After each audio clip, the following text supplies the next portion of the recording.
Delhi NCR में विश्वकर्मा पूजा की तैयारियां जोर शोर से चल रही हैं। बुधवार 17 सितंबर को विश्वकर्मा पूजा बड़े धूमधाम के साथ पूरे देश में मनाया जाएगा। इसी बीच मंगलवार को दिल्ली की मुख्यमंत्री रेखा गुप्ता ने सिविल लाइन स्थित वीआर मेट्रोपॉलिटन में आयोजित विश्वकर्मा पूजा महोत्सव में भाग लिया। इस दौरान उन्होंने महिला श्रमिकों से मुलाकात कर उनसे उनकी दिनचर्या और ताम के बारे में भी बातचीत की। आज का बहुत ही सुंदर दिन भगवान विश्वकर्मा दिवस, जिसे हम सब मिलकर के कल मनाने वाले हैं, आज उसी की शुरुआत हमने आपके इस कार्यक्रम से की है। और मुझे बड़ी खुशी है आज अपने विश्वकर्मी भाइयों के बीच में पहुंचकर मैं आप लोगों को बहुत ढेर सारी बधाई देना चाहती हूँ, शुभकामनाएं देना चाहती हूँ। जीवन में आपकी यही मेहनत, ईमानदारी और समर्पण आपको बहुत आगे लेकर के जाने वाली है। मेरी ओर से आप सभी को ढेर सारी बधाई और ढेर सारी शुभकामनाएं। एक कहानी सुनाती हूँ। ऐसे ही कोई बिल्डिंग बन रही थी निपुण जी, जैसे वीआर मेट्रोपॉलिटन बिल्डिंग, यहाँ ये मॉल बन रहा है, तो कई लोग मजदूर काम कर रहे थे। तो ये जैसे हमारे रिपोर्टर भाई हैं, ये वहाँ गए कुछ फोटो वोटो बनाने के लिए। तो एक मजदूर बड़ा परेशान था, सर पे हाथ रख रख के बार बार रो रहा था, दुहाई दे रहा था और काम भी किए जा रहा था। वो रिपोर्टर थोड़ा आगे बढ़ा तो दूसरा मजदूर देखा, बड़ा ही खुश था, वही सेम काम कर रहा था, परंतु बड़ा खुशी खुशी कर रहा था। काम करते देख करके कपिल जी उस रिपोर्टर को बड़ा अचरज हुआ। उसने कहा, ये क्या है, वही काम तुम कर रहे हो जो हमारे मिस्त्री भाई करते हैं, दीवार पे पीओपी का काम कर रहा था, और वही दूसरा कर रहा है, तू रो रहा है। तो जो रो रहा था उसने कहा, मेरी तो किस्मत ही यही है, ये कुछ नहीं, मिट्टी गारे के बीच में हाथ खराब करूं, सारा दिन दीवारों की पुताई करूं, भगवान ने मेरी किस्मत में न जाने क्या लिखा। वो रिपोर्टर दूसरे वाले के पास गया जो मुस्कुरा रहा था कि भाई तुम इतना मुस्कुराते हुए खुश होके काम कैसे कर रहे हो। तो उस श्रमिक भाई ने कहा कि देखो मैं कितना सौभाग्यशाली हूं कि इतनी आलीशान इमारत बनाने में मेरा योगदान है।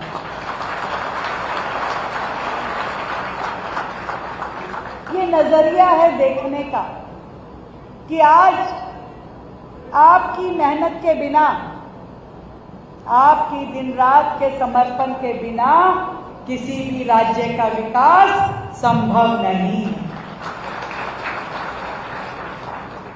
इंजीनियर इंजीनियरिंग कर सकता है, मालिक पैसा लगा सकता है, सरकार परमिशन दे सकती है, परंतु जो श्रमिक मेहनत के साथ में उस इमारत को खड़ा करते हैं, उसके बिना कुछ भी विकास संभव ही नहीं। और इसीलिए आदरणीय प्रधानमंत्री नरेंद्र मोदी जी हमेशा गरीब कल्याण की बात कहते हैं। एकमात्र राजनेता जो गरीब को आगे बढ़ाने की बात ना केवल करता है बल्कि करके दिखाता है। और वो जो स्वयं करते हैं वही हमें भी करने के लिए कहते हैं। उन्हें भी हमेशा ये चिंता रहती है कि जिस भी राज्य के मेरे मंत्री मुख्यमंत्री हों, उनकी पहली जिम्मेवारी है कि कोई गरीब भूखा ना सोए और किसी आंख में आंसू ना आए।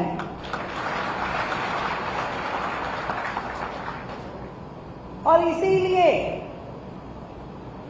हम 6 महीने की चुनी हुई सरकार जरूर है, परंतु आपने जो आशीर्वाद दिया, 27 साल तक दिल्ली में कभी कांग्रेस की सरकार रही तो कभी आम आदमी पार्टी की सरकार रही, परंतु कभी किसी ने मजदूर का, गरीब का भले की कोई योजना हो उसकी चिंता नहीं की।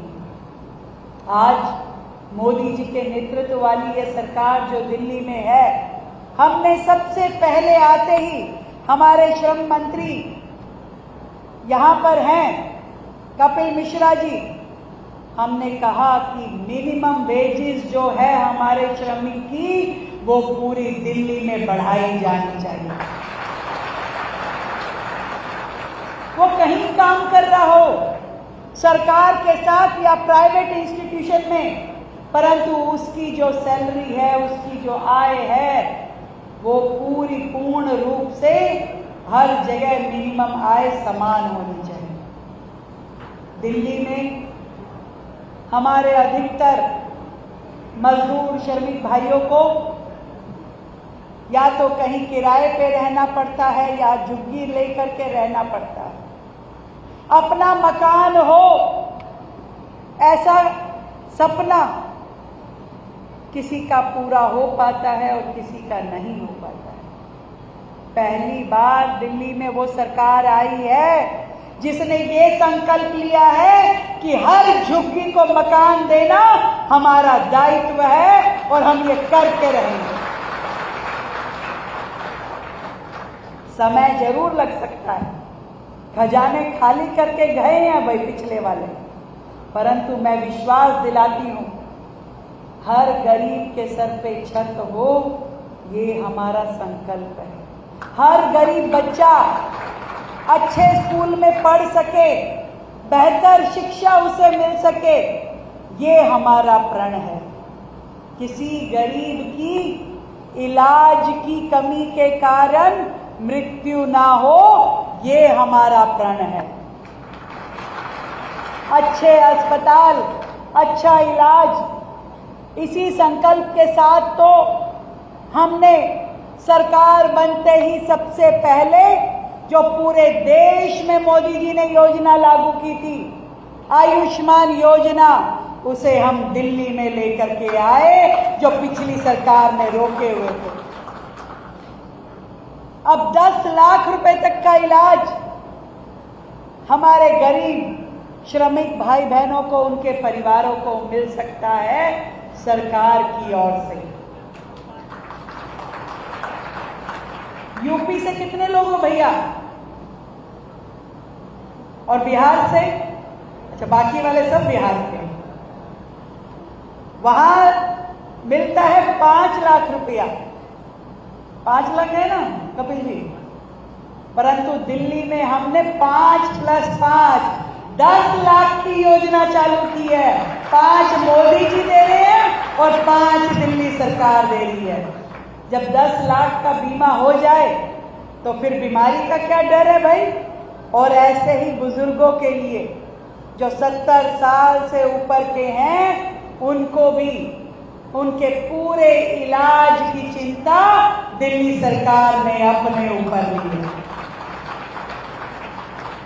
अभी मैं बहनों से मिली, मजदूर बहनों से, मैं पूछा उनसे कि बच्चों को कहाँ छोड़ के आती हो, तो किसी के घर में कोई ध्यान रखने वाला है और किसी के घर में नहीं है।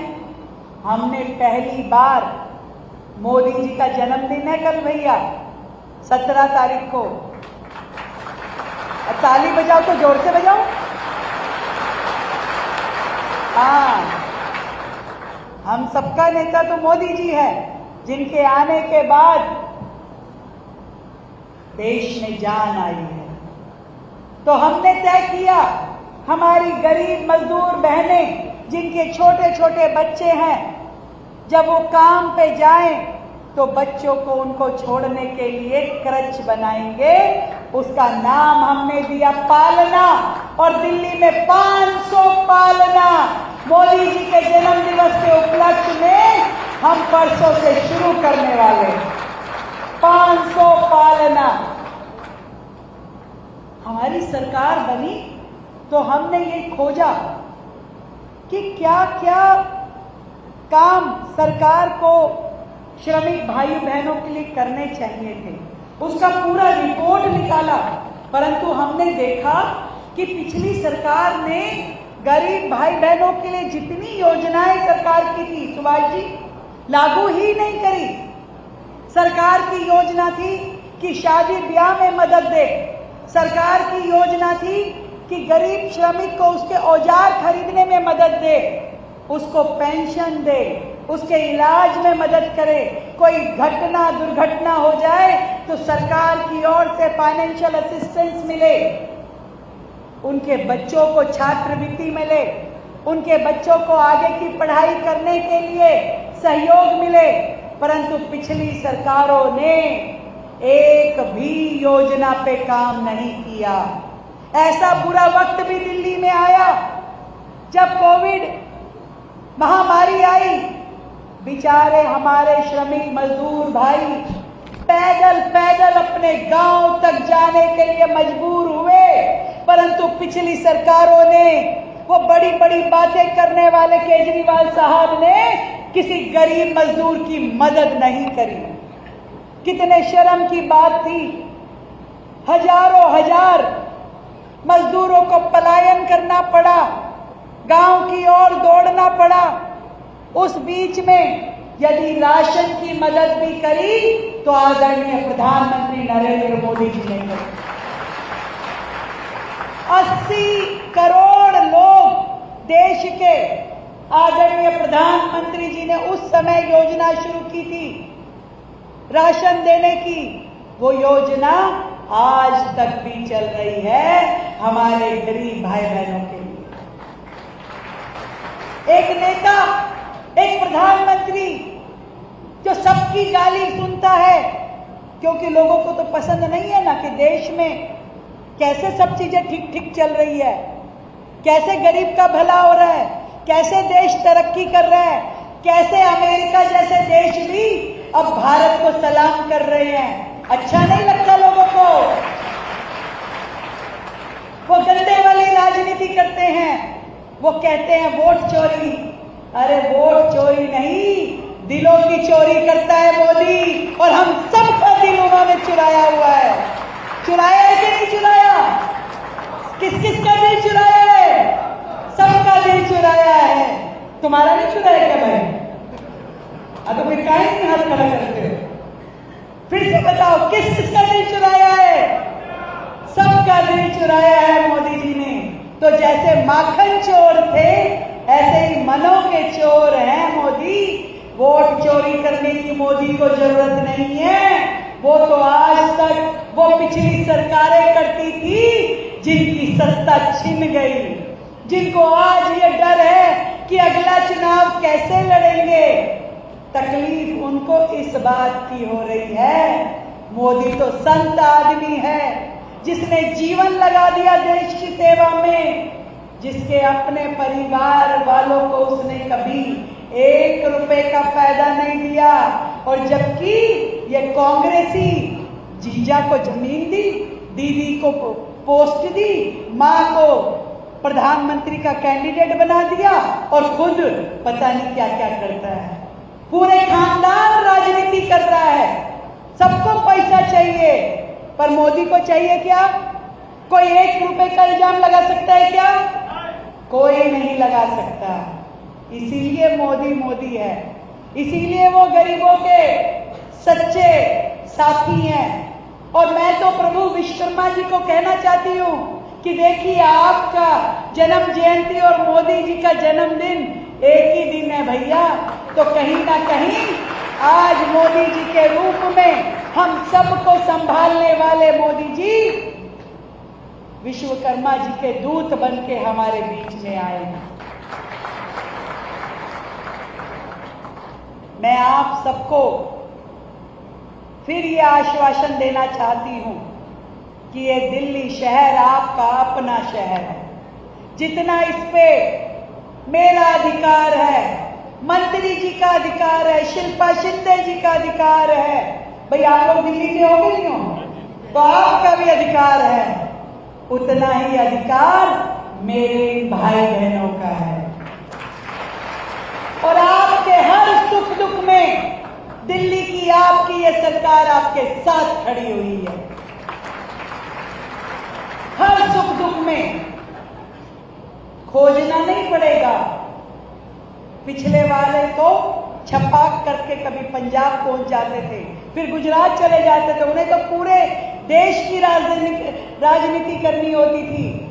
पर भैया आपकी ये मुख्यमंत्री बहन तो केवल दिल्ली की मुख्यमंत्री है, केवल आपकी बहन के नाते काम करना है, मेरे जिम्मे और कोई काम नहीं है। इसीलिए मैं आपके बीच में 24/7 उपलब्ध हूं। कभी मेरे लायक कोई भी काम हो, कोई जरूरत हो, तो आप अपना सीधा इस दीदी को संपर्क कर सकते हो। ढेरों काम करने हैं दिल्ली को आगे बढ़ाने के लिए। बहुत सारे योजनाओं को आगे लेकर के जाना है आप सबके लिए। प्रभु हमें इतनी ताकत दे कि इतने वर्षों से जो काम नहीं हुए, जो रुके पड़े थे, उन सब को हम आपको समर्पित कर सके।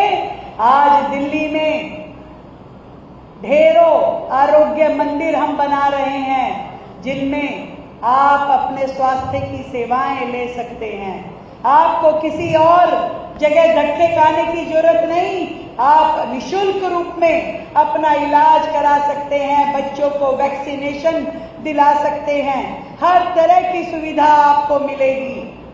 आप लोग मेहनत करते हैं, दिल्ली को गति देते हैं, दिल्ली को आगे बढ़ाने के लिए अपना पसीना बहाते हैं। और इतना विश्वास दिलाती हूं, जहां आपका पसीना बहेगा, दिल्ली सरकार पूरी ताकत लगा करके आपको आगे बढ़ाने के लिए, आपके जीवन को सुलभ करने के लिए काम करेगी।